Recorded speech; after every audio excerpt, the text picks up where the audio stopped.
Hi there, I'm Kate Burns-Gallagher, your host of Next Week Today in St. Thomas-Elgin. Thanks so much for joining us.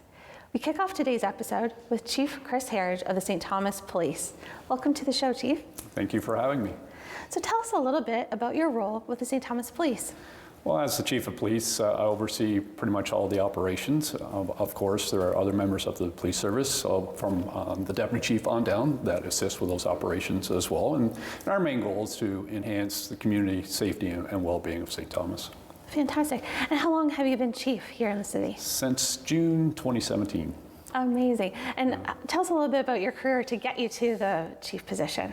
Well, I started, and date myself here a little bit, way back in February 1989 as a cadet with the St. Thomas Police Service. And things have changed in those last 34 years for sure.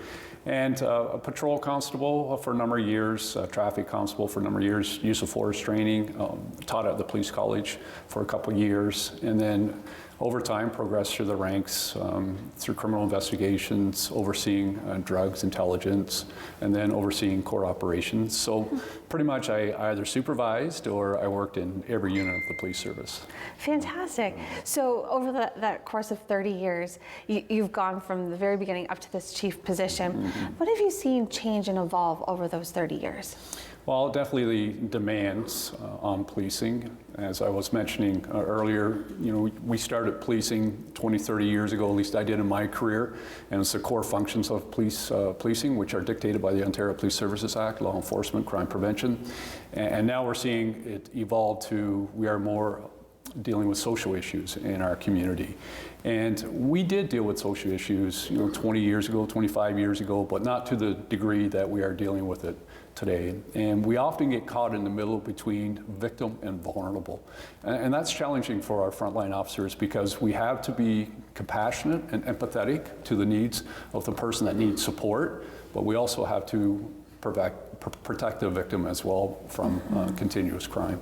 And that is hard because our officers are caught in between, and they're so passionate and strong arguments for both sides. And we do have a community that speaks its mind, and not just only in St. Thomas, but this impacts many communities across Ontario.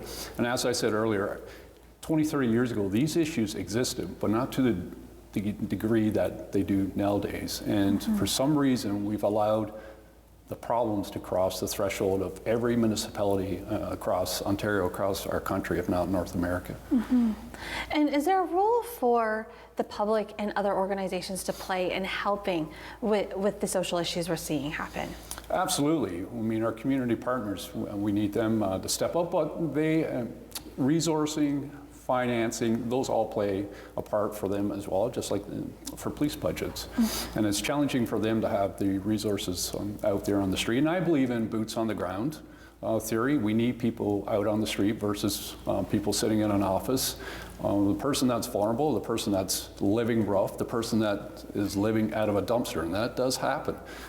We need to have the resources go to them versus them come to the resources. And that's a challenge that we face here in St. Thomas. We do lack some resources, withdrawal management resources. We need a facility because at 2 o'clock in the morning, when we go to a call and a person needs help and they have realized that they need help and they just want to get out of the rut that they're in, where do we send that person? I can't say to that person tomorrow morning, I need you to go down to this location. I want you to set an appointment, because you're not going to get help for several weeks before you can get that service that you require. On a Saturday morning at 1 o'clock, if there's no resource available, even if we had something on a Monday morning, you got 48, 72 hours between the time that we speak to that person to that Monday morning opportunity, the person is lost again. And we need 24/7, 365 readily available services to help people that are facing vulnerabilities. And same with the justice system. It's catch and release, it's revolving door. So we're sending people into the court system that are there. Some are hardcore offenders, and they're there for outside of a social issue. But we have some people that are going there because of vulnerabilities, addictions, mental health, and that's not the answer. And they go through a court case, they're back out on the street, and it's just a matter of time we're dealing with that same person again. And we need another pathway. a rehabilitation pathway in the justice system.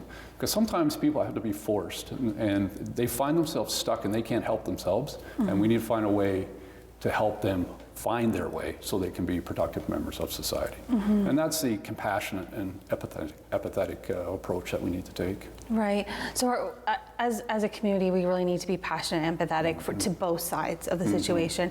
Now, you've mentioned you're going to be retiring.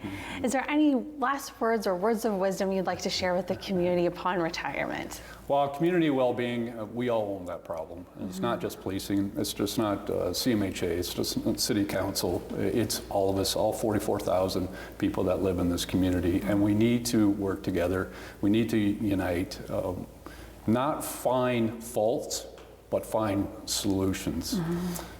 We don't wake up every morning going, I want to be addicted to drugs, or I want to live homeless, or I want to live in poverty. There's always a story to someone's life, to why they ended up in this position that they're in. So I think as a community, we need to always remember that and always be compassionate in our approach. Amazing. Thank you so much for your time today, Chief Herridge. We appreciate it. You're more than welcome. Thank you for having me. Thank you. We'll be right back on Next Week Today in St. Thomas-Elgin.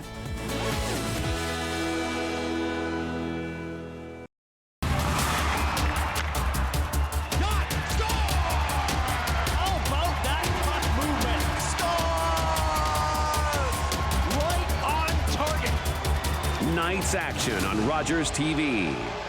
Rogers TV has given me a ton of opportunities, including meeting new people, getting involved in my local community, and trying a ton of variety of different production roles, such as graphics, camera, and audio. Leonard Thompson, 13 years old, diabetes mellitus, 65 pounds. Starve the child to let them live? The treatment's as cruel as the disease. It's a death sentence. Dr. Banting. This could be it. He's the first to receive this trial. But will it save him? It's not pure enough. So we try again. And again. And again.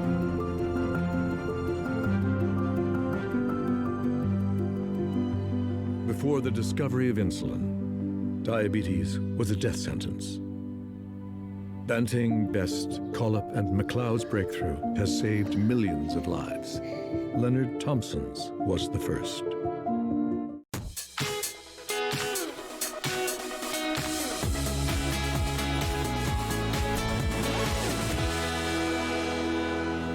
And we are back on Next Week Today in St. Thomas-Elgin with Tara McCauley, St. Thomas's newest city councillor. Welcome to the show, Tara. Thank you so much, Kate. So tell us a little bit about yourself.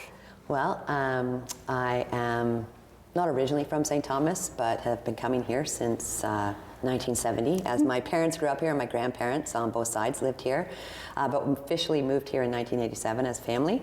I'm very immersed in the community. I have 4 boys, 3 that live in the community, and I have 6 grandkids, 5 that live here in the community. And yeah, just super active in the community. I'm probably St. Thomas's biggest fan. Amazing. So you ran for city council and won. Congratulations. Thank you so much. What was your desire to run for city council this term? Well, the original plan was to run in 2026. You know, go semi-retired in 2025 and then ramp up and run for 2026. But after the pandemic, you know, things changed a little bit. You know, you value things a little bit differently, and a big one was my son. My oldest son has 5 children, and after-school care was a challenge for him coming into this new school year. And you know, I'm helping a little bit more with my in-laws and my parents, so it kind of made sense for me to do it now. Why wait?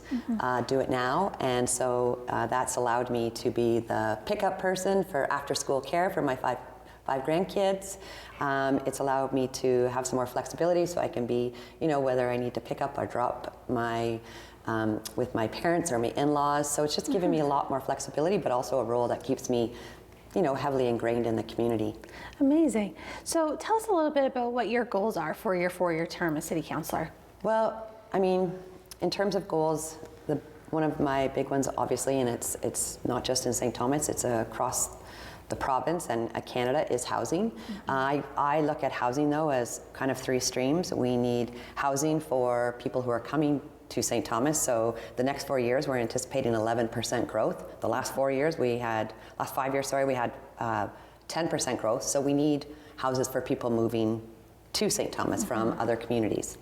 We need housing for our unhoused, which the city has with you know, the apartments above the transit and the new ones coming at Queen Street. So we're on the right track for there. But the biggest one, in my opinion, that we still need to do some work on is our affordable housing.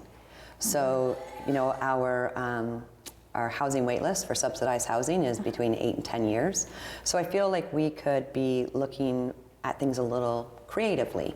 So, you know, accessory housing would be one of them. So accessory housing where you can have up to 3 units now on your property, and it can be 2 within the house or 1 that is, you know, separate.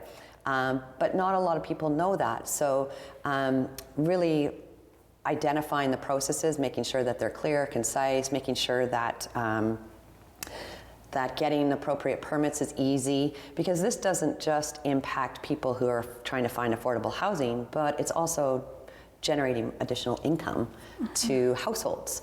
And so if it's not costing them a huge amount to create some accessory units, then they're less likely to like charge an arm and a leg for it. And it's not just, you know, if, as much as I love my 21 and 19-year-old sons living at home, I'd also like them to have the opportunity to be able to live on their own and understand, you know, paying bills and understanding what that looks like. So for me, I would love that opportunity to, you know, where I wouldn't charge them an arm and a leg. It's not going to cost me a lot, but, you know, they're getting great skills.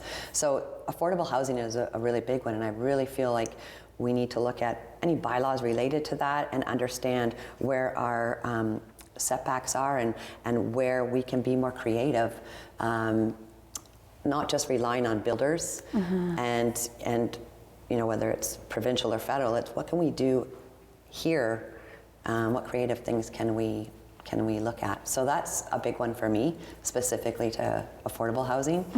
And then communication.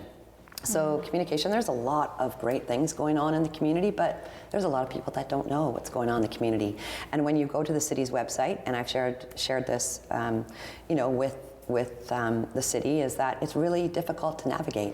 You know, it's 6 to 8 clicks to try and find the information.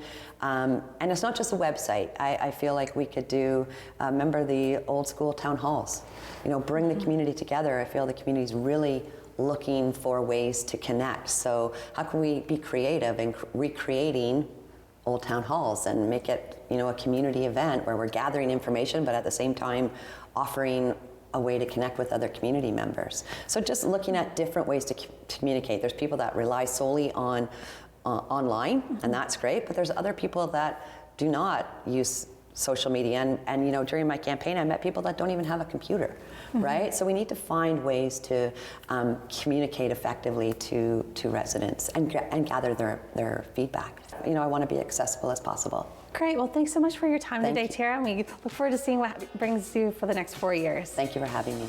We'll be right back with author Nichola.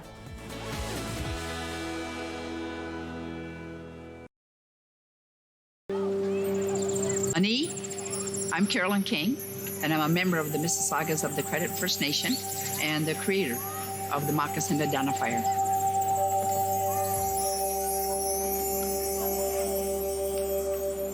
Philip Cote, an artist in Toronto here, took and redrew real moccasins. We're starting over with the children. The idea is that they would research whose land their school is built on, near, or what treaty area they're in. And the educational kit that we have has all that information in there. And the children just, like, I love it. My dream is that this province will be covered with moccasin identifiers within the next decade, and they will forever know whose land they're on. That's the goal. Educate and awareness with a nice, simple little program called the Moccasin Identifier. When an impaired driver killed my brother DJ, my life changed forever. During the pandemic, all of our lives changed, and many of us turned to alcohol and drugs to cope. As life returns to normal, the increase in substance use from COVID has lingered, and some police services report an increase in impaired driving that caused heartbreak and devastation. Now, more than ever, we need your commitment to never drive impaired, and to encourage all of your family and friends to do the same. Together, we can save lives.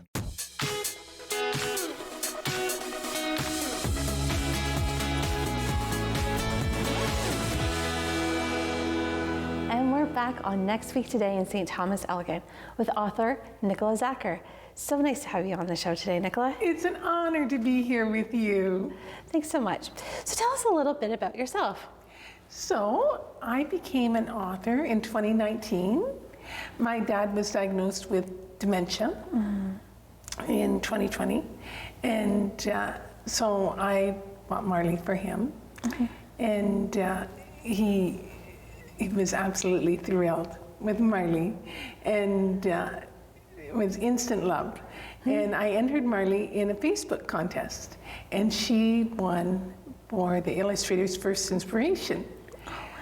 And there was all this excitement, and there was another publisher in the group, and she said, I will publish your book.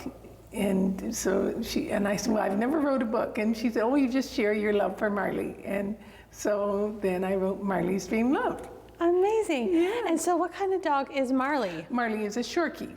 Oh, a Shorkie. Yes. So that's a combination of? A Yorkie and a Shih Tzu. Amazing. Yes. And what is Marley's story all about? So Marley's story is love. That's what I got Marley for my dad, because when he was diagnosed with dementia, it was a sad time, right? And a lot of people have a fear and a sadness, and Marley brought love into his world and made him a hero. You know, because everybody, when he would hold Marley, everybody wanted to talk to him about Marley. Right. So. And what's the story about? So the story is about that Marley shares love with animal friends, Marley shares love with children, Marley shares love with young people, old people, the world, and love and kindness. Right. Is what Marley's filled with. And can we see little Marley's face there? Yes. Oh, she's had lots of visits, huh? Come and say hello. There's Miss Marley. Hello. So I think with the world the way it's been the last couple years, I think Marley helps it to be a better world. Yeah. And she puts love and kindness into the world. She certainly does that. Yes. Yeah. So I have 6 books, and the third one was Marley and Shelley's Playdate, and that's an educational book where Marley teaches math to Shelley the turtle with kindness and love. And we have a Christmas book and Thanksgiving and a Valentine's book. It's amazing. So all of the stories are based on Marley and her adventures. Right, yes. Yeah. She shares love, yeah. And then the second book is Marley the Dreamer, and that's for younger children. Awesome. Yes. And where can people find the books about Miss Marley? Marley has her own website, marleysdream.com or .ca, and a Facebook page, Marley's Dream Love, and Marley loves to talk to all her followers. And it's at Cole's Bookstore here in St. Thomas, and Locke's Bookstore. And I have books too, so they can message Marley's Facebook page and I will reply and we can give you some books. Incredible. Now, do you and Marley go out and visit people or other facilities? Yes, we do. Yes, we're going to St. Anne's School, and we go to the libraries, and we are going to the Victoria Hospital in London in January, and Community Center. Oh, amazing. Here in St. Thomas, Community Living. Oh, great. And how do children and adults react with Marley? Marley, she has a great way with children and other pets. Like I hear all the time about how other dogs are not friendly, but when they meet Marley, they're very friendly. And children that have a fear of dogs or animals, Marley eases that fear and they fall in love with Marley. So It's great. I think it's what the world needs right now. Yeah, we all need a little bit more of that universal message of love, don't we? Yes, absolutely. Yes. Well, thanks so much for joining us, Nichola, and Marley, who's having some fun back there. Yes. We really appreciate you for being on the show today. Oh, thank you. Thanks so much. We'll be right back with Am I Understanding? So exciting to be The Bachelor. It feels like a dream. Mondays on City TV. Sparks are literally flying. I'm here to find my best friend and spend the rest of my life with someone that loves me and I love them. I'm terrified that at the end of this, it's not me. Are you here for me? Yes. Why are you making this about you? I just hope at the end of the day, it's all worth it. The Bachelor, all new, Mondays 8, 7 Central on City TV. Or stream on City TV Plus, the app, or citytv.com. Welcome to the traditional, ancestral, unceded territory of the Stalo people. The Stalo are people of the river. I'm so thankful for the courage and resiliency of our ancestors who lived on this land since time immemorial. Each of us have gifts from the Creator, and our Creator has a plan and purpose to be fulfilled in our territory. As we embrace our traditional teachings, we can lead the next generation into the fullness of what our Creator designed. Our shared history reveals a broken relationship, but as all Canadians commit to hear truth, acknowledge injustice, we can learn to walk in our traditional way, Letsamot, with a good heart and a good mind. Then all of our lives will be enriched. Kwasai.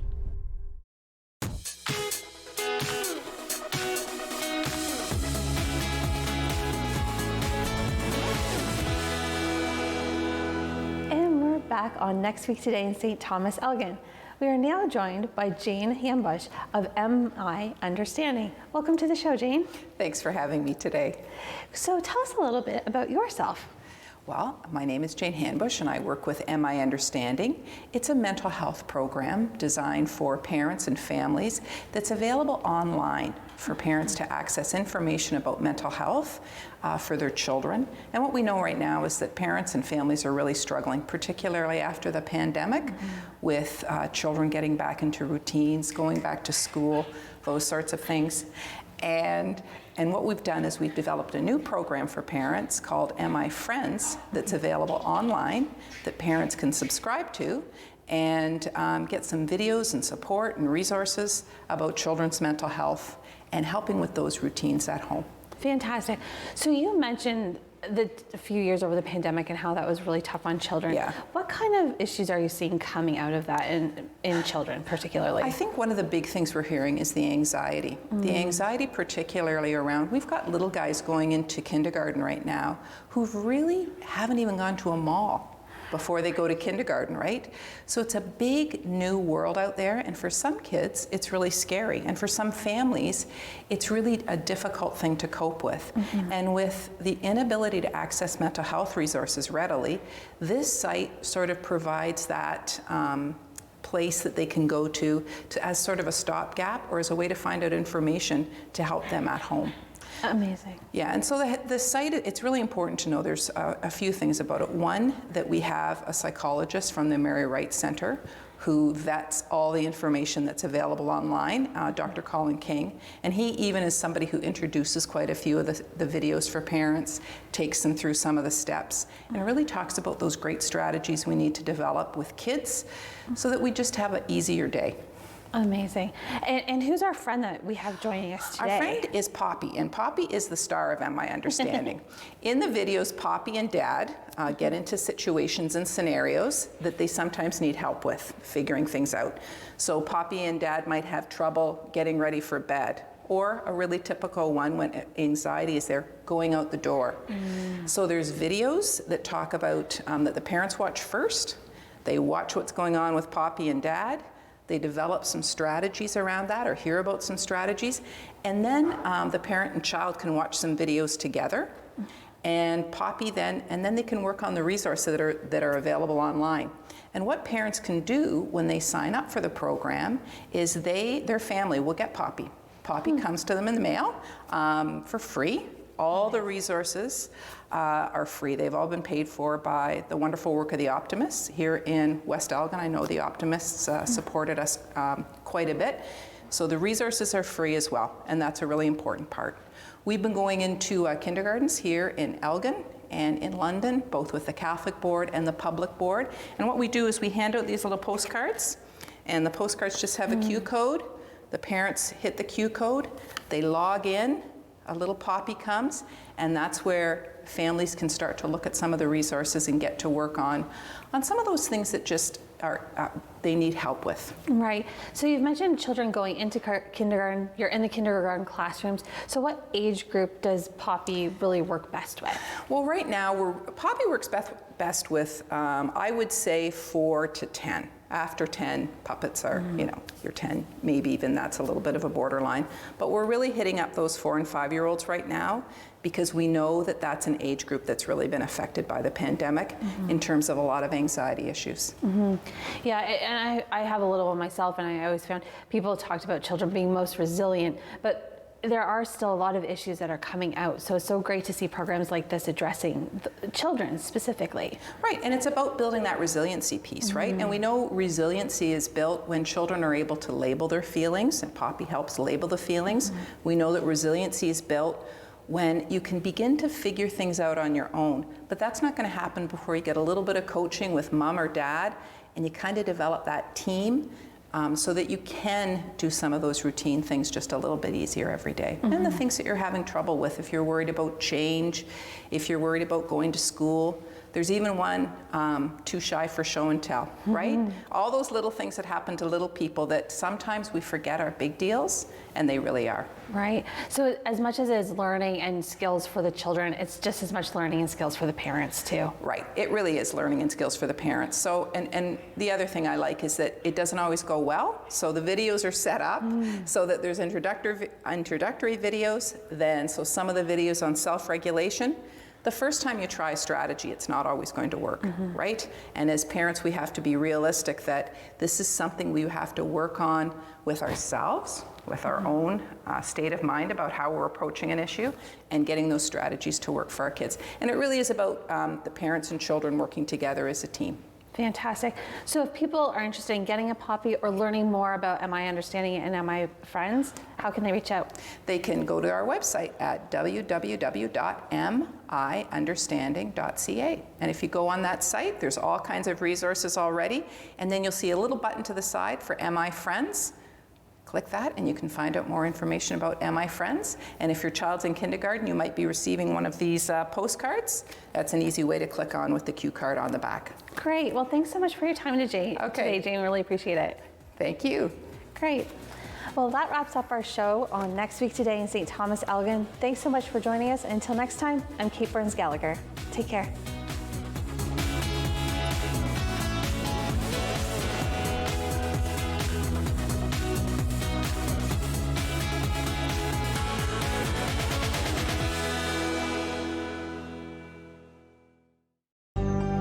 Call the Rogers TV viewer response line, email us, or connect with us on social media.